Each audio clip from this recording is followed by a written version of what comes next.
They say there is nothing new under the sun. And yet, we now live in a world where new technology is ruling our minds. Good evening, my name is Maja Mazurkiewicz, and welcome to the Anatomy of Disinformation.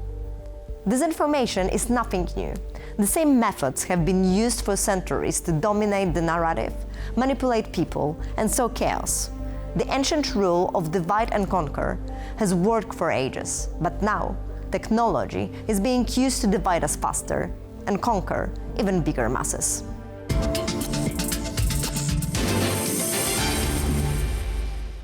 Political campaigns are now using increasingly sophisticated techniques to get to people. We might think that these methods are more aggressive today than they've ever been before. But is that actually true? What role do tech platforms and traditional media play in this fight? Our first guest joins us to explain. Robert Socha, journalist, lawyer, consultant. He is an investigative journalist and media trainer with nearly 2 decades of experience in the CEE region, specializing in disinformation, verification, and fact-checking. Mr. Socha served as Google's lead trainer for media in Central and Eastern Europe, delivering workshops on disinformation and media literacy. He was awarded the prestigious Nieman Fellowship for Journalists at Harvard University. He currently runs his own consultancy focused on investigative due diligence, crisis communication, and media training, and conducts media literacy workshops for teenagers. Robert, welcome and thank you so much for joining us today. Thank you very much for having me. Are modern election campaigns more like marketing than a debate? I would say they are more about emotions and engagement than about the truth. I would even say that the truth doesn't matter anymore. That's a strong one, but doesn't matter because disinformation and influence operations are being used also in there, or is it more because that's the way how the social media works? I think there are multiple things at play here, and I would start with the big picture, which is people don't follow the traditional news anymore that much. TV, sorry for saying this, but I believe TV is for the old people, because the young people, they follow the news on social media. And here's the problem, because we might stick to, let's say, quality news behind paywall, and I subscribe to some quality media outlets, but I would say such people are a niche, or you might call it elite. But they are overall a niche, and they are not relevant when it comes to political power, because at the end, what matters is the quantity, not that much quality. So we could see it clearly when it comes to recent elections in the US, because we had the quality media, mostly liberal, mostly coastal media, and on the flip side, we had the long tail of, let's say, social media personalities, content creators, YouTube personalities, and basically Donald Trump stick to this side, and that's the reason, part of the reason he won. And he had on his side Elon Musk, who bought Twitter X sometime before, and some people even say that Elon Musk is one of the powerful editors-in-chief, because he has his own media and he can create the media sphere, and he can even tweak his own algorithm a little bit, so he could be better visible. So this was kind of a manipulation. The algorithms also sells better when you click on a message. And what sells the best? Do you think it is all orchestrated by the political campaigners? And are the tech platforms involved?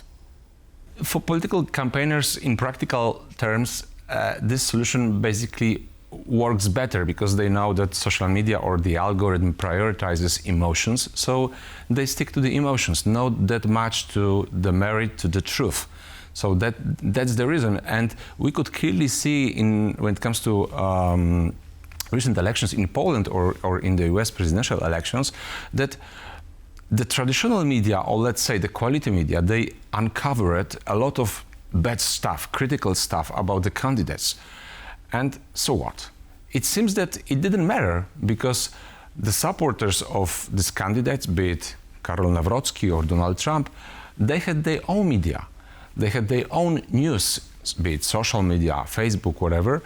And basically these were parallel worlds. And they were not going out of their zones, right? Yes, so that's the reason I'm saying that the truth doesn't matter anymore, because people have their own media, and as we know it well, when it comes to social media, everyone basically has its own media channel, and no one is able to see the big picture, because every news channel, every wall of information is different. And you've been mentioning the US election campaign and also the Polish one, but there was also one important that is, I would say, Romanian.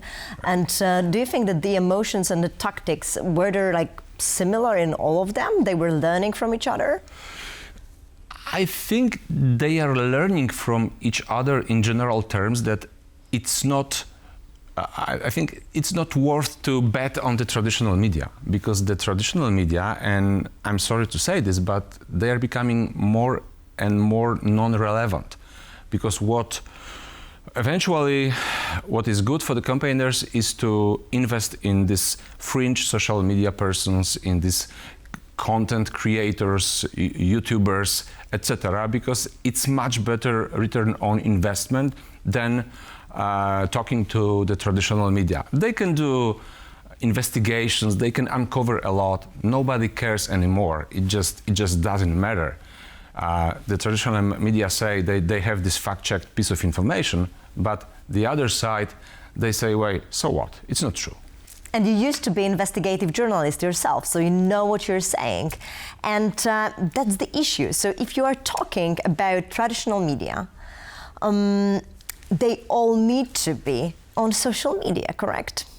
There's this great book by Cathy O'Neill. The title is great: Weapons of Math Distraction, Weapons of Algorithmic Distraction. And that's the key issue, that we are being governed by algorithm, not by the facts, basically. And what would you say, like you were talking about black campaigning, right? What would you say the politicians should do in the response? Should they even respond to this, or the better tactic is just to leave it? It depends. If it's small, I wouldn't care about it. If it's getting bigger, I would care to start about it. So that's the issue. There's a full scale of activities you can take.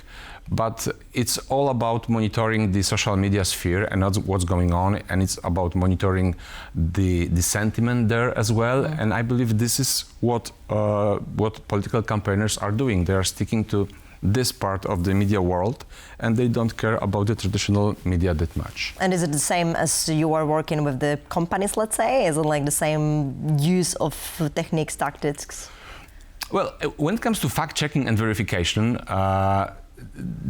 these are universal rules, but I would say they are not effective that much, because once you create this information, and so this disinformation spreads across the globe, and of course some people fact-check it, some quality media fact-check it, they say it's not true, but still you are able to reach your goal.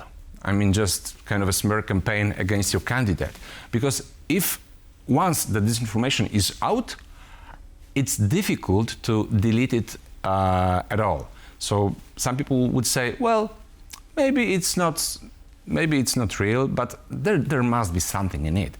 And this is what real disinformation is about, because disinformation is as old as the world. The modern disinformation was invented by KGB. It's called active measures, aktywne мероприятия, and basically the recipe is always the same. Find a crack, there should be a kernel of truth, find a big lie, find a useful idiot who would be willing to spread the news. It might be someone who will be paid for this, or it might be someone who is just a believer. People who create disinformation for political reasons specifically, they know from the beginning that these are just pure lies, but they work in terms of gaining political advantage. It's basically about dividing people, that's it. So do you think there is a way to put truth back on the table? Or is it a war where everyone needs to arm themselves in terms of new technology when it comes to comms? I think it's a grassroots work. And I would mention media literacy, critical thinking. I would also say that social media platforms should be accountable, because the game that is still going on is whether social media platforms are just platforms or are they publishers. I believe they are more of a publisher, because once they are a publisher, they should be accountable for the content they publish.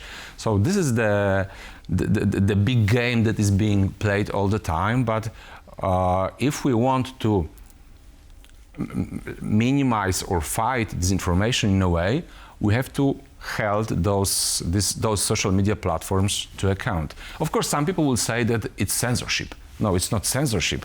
There's always a way to find the middle ground. We have the regulations and the rules in our offline world, so we very much need them online as well. Robert, thank you so much for joining us. Thank you very much. It was my pleasure. Pleasure.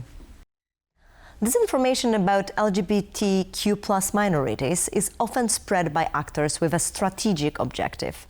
Let's take a closer look at a case study that explains the rationale behind these sorts of disinformation campaigns.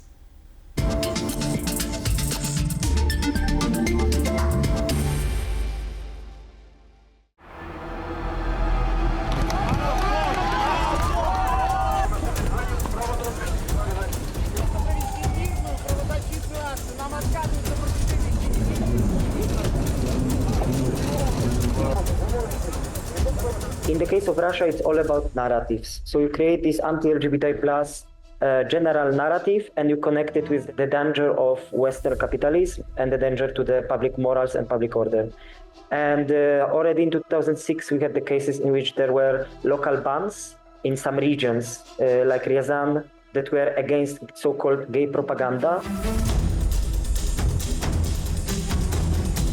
The disinformation follows the law, but also, precedes the law. First, there is disinformation, and then you see if it works or not. If it works, then you can antagonize more and more and more and encourage to create the law that is against a specific group, in this case LGBT+. And later, you use the disinformation to justify the law. In 2013, there was the federal gay propaganda law that was called for the purpose of protecting children from information advocating for a denial of traditional family values. There was a lot of disinformation why the law was conducted, with the fake stories, fake testimonies, fake stories of depicting LGBT+ individuals as rapists, as pedophiles, and at the very same time effectively banning public LGBT+ expression.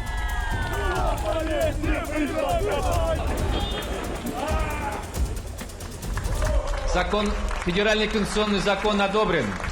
It was fueled in 2014 after the annexation of Crimea and after the full-scale invasion to Ukraine. This disinformation framed LGBT+ individuals as, first, part of the Western ideological war against traditional Russian values, but also the potential spies.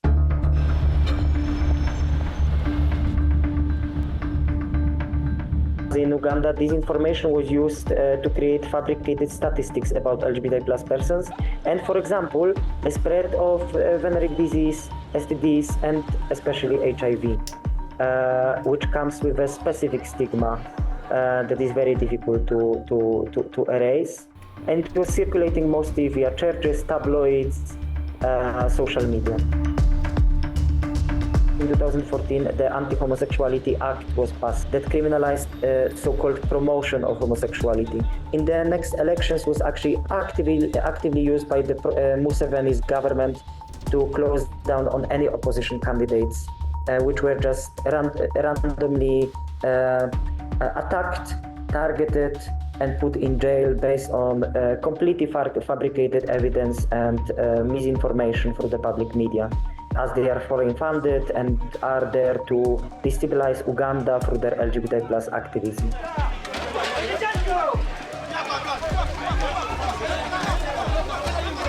The war on LGBT+ was showed in the media as the war against the new wave of neo-colonization or imperialism of Western countries. that were presented as morally abusive. That the anti-homosexuality bill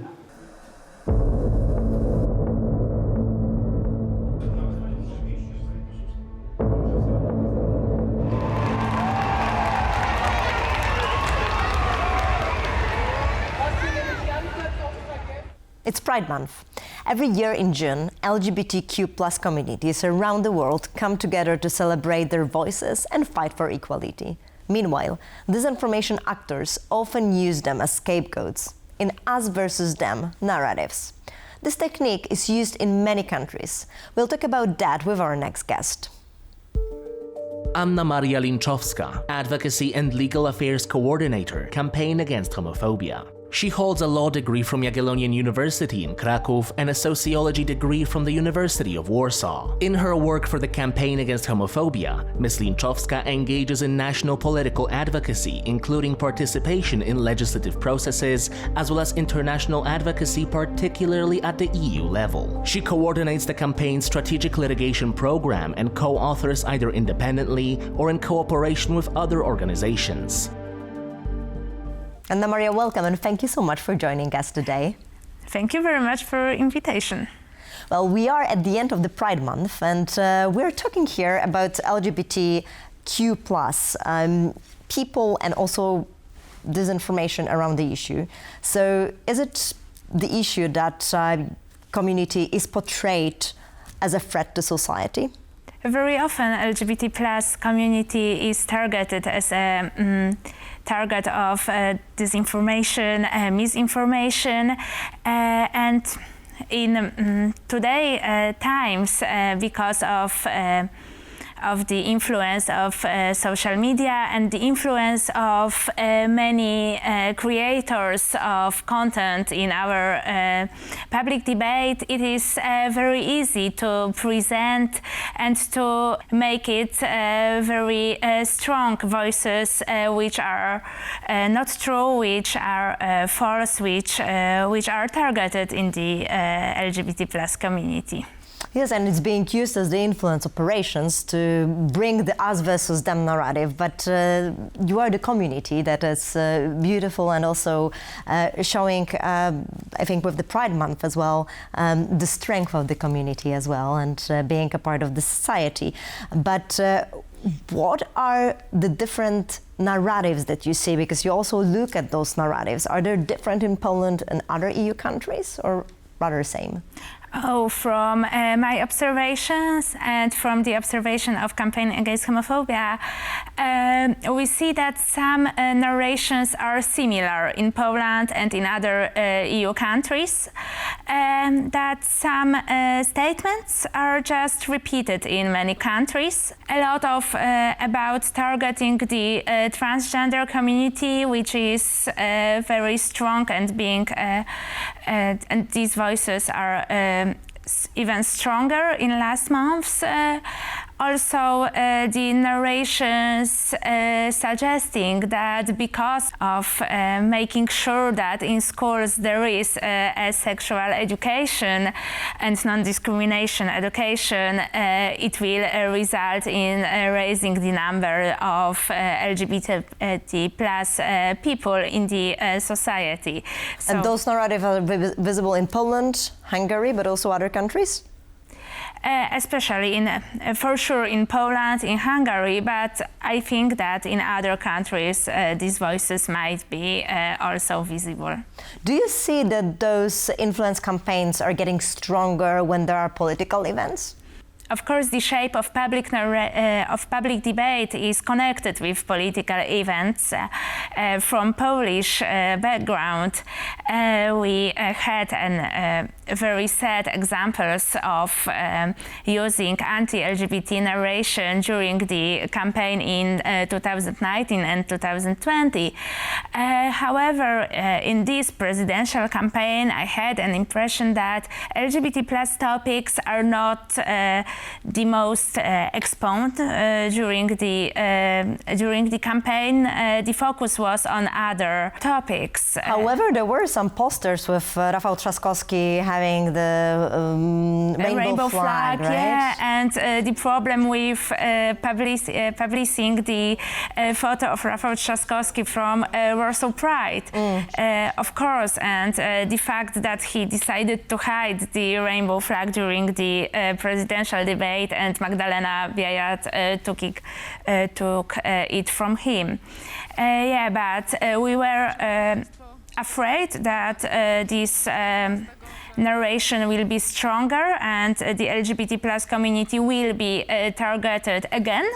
And luckily, it wasn't as strong as much as we. And do you do some research of how people are reacting? Like, what are the attitudes of people towards the LGBTQ+ community? Of course, Campaign Against Homophobia with Lambda Warszawa Association and Faculty of Psychology at the University of Warsaw, we had prepared the report which covered the years 2019 and 2020 on a social situation of LGBT+ persons in Poland. And there's also a beautiful organization that gathers parents of the community, right? We had a great relations with My Rodzice, with the parents, and of course the support of the loved ones, the closest family is very, very important. So what do you think, or where really there is support needed right now? Is it like the communication campaign, for example, that can go outside of the big cities and make more understanding that it's that everyone can be as they want to be, or is there something else that you would dream about of making next? Well, when we are talking about dreams, it is also difficult to focus only on a few of them. But I have an impression that there is no only one path. That there are a lot of things which can be done and which are important. And of course, the creating, making stronger voices in public debate which are supportive for LGBT+ issues, for example, and voices advocated for more equal rights, for example, for marriage equality or at least civil partnerships are of course needed. However, on the other hand, there is a place to as we have talked before, to ensure that every person is capable to search for psychological help or legal aid if it is needed, as well as many actions to supporting the community, especially in smallest cities, as well as working, as we do in Campaign Against Homophobia, with decision makers to encourage them to change law for more pro-LGBT, more equal one. As the Polish author Witold Gombrowicz has said, that it's the easiest way to put the mask kind of on a face of someone that you don't know, right? Mm-hmm. And do you also see that there are growing communities in different places in Poland and also other countries? Oh, for sure, Poland is a phenomenon in the EU because on one hand, in a Rainbow Map Index organized by ILGA Europe, we are on the last places in the EU because of the level of legal changes and legal protection. But on the other hand, every year... In terms of the partnerships, right, yes. For example, that there is still illegal. Or family rights at all. But on the other hand, every year there are more and more pride marches organized in different cities across whole Poland, and it gives a lot of hope. that even in the small cities, in the small towns, not only in Warsaw, Krakow or Gdańsk, but also in Sanok or other places, the pride marches are organized, and it is very heartwarming for me. And I think that's a very heartwarming that there is rising disinformation around your community, but also rising support. And I think it's very, very visible for the past few years. So thank you so much. Thank you very much.